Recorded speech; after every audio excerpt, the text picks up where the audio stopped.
नमस्कार, आप देख रहे हैं रिपब्लिक भारत। स्वागत है आपका रिपब्लिक की बिग स्कैच स्टूडियो में। मैं आपके साथ श्वेता श्रीवास्तव। आंदोलन जीवियों पर सुप्रीम कोर्ट का हथौड़ा, जिस बड़ी खबर के साथ बुलेटिन की शुरुआत करेंगे। सुप्रीम कोर्ट ने साफ साफ कह दिया है कि आपको आंदोलन करने का हक है, लेकिन दूसरों की जिंदगियों को प्रभावित करने का हक नहीं है। सुप्रीम कोर्ट ने कई तल्ख टिप्पणियां की है। ये बड़ी खबर आपको बता दें, किसान आंदोलन पर सुप्रीम कोर्ट की तल्ख टिप्पणी। कृषि कानून के विरोध में प्रदर्शन पर सुप्रीम कोर्ट ने सवाल उठाए हैं। हाईवे को कैसे बंद कर सकते हैं? हाईवे जाम नहीं किया जा सकता। हाईवे जाम कर विरोध शांतिपूर्ण आप कैसे मान सकते हैं? किसी और की संपत्ति को नष्ट नहीं कर सकते। नागरिकों को भी जीने का अधिकार है।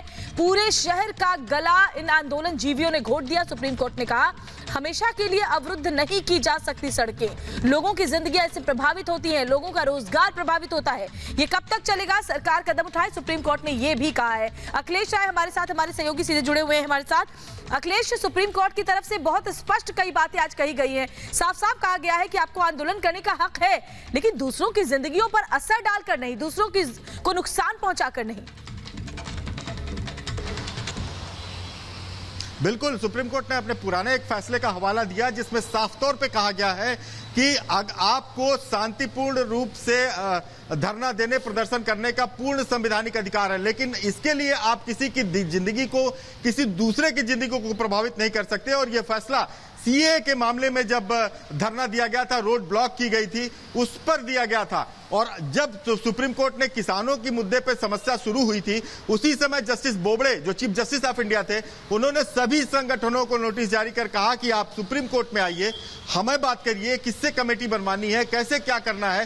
सरकार से भी ये कहा था कि आप फिलहाल सस्पेंड कीजिए। सरकार ने भी उस कानून को सस्पेंड कर दिया था, लेकिन इसके बावजूद भी किसान आंदोलन, जो सड़कों पे लोग बैठे हैं, उनके नेता सुप्रीम कोर्ट नहीं गए और उनके वकील ने जाकर के कहा कि हमें आपसे कोई दलील नहीं करनी है, हमें आपको सुप्रीम कोर्ट में कोई भागीदार नहीं करनी है। अखिलेश, माफ कीजिए, आपको रोक रही हूँ, मैं लौटूंगी आपके पास। बीजेपी नेता गौरव भाटिया हमारे साथ फोन लाइन पर इस वक्त जुड़ गए हैं। गौरव भाटिया जी, देखिए तकरीबन 1 साल हो जाएगा अगर अगले कुछ दिनों में, और इस तरीके से दिल्ली की प्रमुख सड़कें बंद है, बॉर्डर एरियाज बंद है, और सुप्रीम कोर्ट ने तल्ख टिप्पणी करते हुए यही कहा है कि आप आंदोलन करिए, लेकिन जिन लोगों का रोजगार प्रभावित हो रहा है, जिनके जीवन पर इसका असर पड़ रहा है, उनकी क्या गलती है?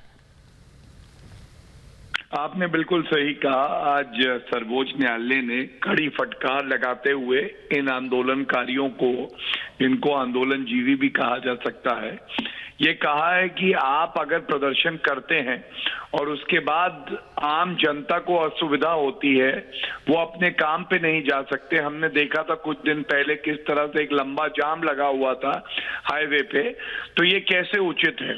दूसरी बात, क्या ये संवैधानिक है? क्या ये प्रदर्शनकारी संविधान से ऊपर है कि ये सार्वजनिक स्थलों को, रोड को, हाईवे को रोक रहे हैं? तीसरी बात जो सर्वोच्च न्यायालय ने बड़ी अहम कही है, वो ये भी पूछा है कि आप सुरक्षा कर्मी जो हैं, उनको कैसे परेशान कर रहे हैं। और ये कई घटना सामने आई हैं जो बड़ी चिंताजनक है, और इसीलिए सर्वोच्च न्यायालय देश की सबसे बड़ी अदालत है, उसकी ये टिप्पणी बहुत मायने रखती है। और जो आंदोलन जीवी हैं, राकेश टिकैत हो या बाकी लोग हो, इन सबको आज मंथन करना चाहिए, आत्मचिंतन करना चाहिए। गौरव भाटिया, आप बने रहे हमारे साथ, और आपको गौरव भाटिया, आपको सुनवाते हैं कि सुप्रीम कोर्ट ने जो कुछ कहा है, मुझे नहीं लगता इसका रत्ती भर भी असर किसानों के नाम पर राजनीति करने वाले नेताओं को पड़ रहा है। आपको सुनाते हैं राकेश टिकैत ने क्या कुछ कहा है, उसके बाद मैं आपकी प्रतिक्रिया भी इस पर चाहूंगी।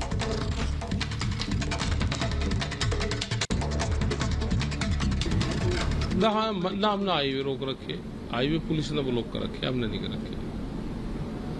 सिंघू बॉर्डर पे भी गाड़ियां अंदर तक चल रही है। अगर आगे के बॉर्डर हटा दें तो गाड़ी आगे निकल जाएगी। हाँ, सबका चलने का अधिकार है, लेकिन परेशानी हो रही है। हाँ, हमें भी हो रही परेशानी। सड़क तो चलने के लिए आओ, वो रोक देंगे तो हम अपना दिल्ली चले जाएंगे आगे। नहीं, हमने नहीं परमिशन मांगी, वो कुछ सरकार के ही कुछ लोग हो गए, उन्हें एप्लीकेशन लगाए होगी, हमने नहीं मांगी परमिशन। तो सुना आपने गौरव भाटिया जी, उनको कोई इससे फर्क नहीं पड़ता कि लोगों की जिंदगियां प्रभावित हो रही हैं, बल्कि अब तो किसान ये चाहते हैं कि वो बॉर्डर के अलावा शहर के अंदर आए और शहर के अंदर बैठकर के प्रदर्शन करें। देखिए, बहुत ही दुख होता है जब राकेश टिकैत जी को सुनता हूं, और इसीलिए इनकी जमानत जब्त हुई थी जब ये लोकसभा का चुनाव लड़े थे। 1000 राकेश टिकैत भी आ जाएं तो सर्वोच्च न्यायालय की जो गरिमा है उसका एक अंश नहीं बन सकते हैं ये लोग।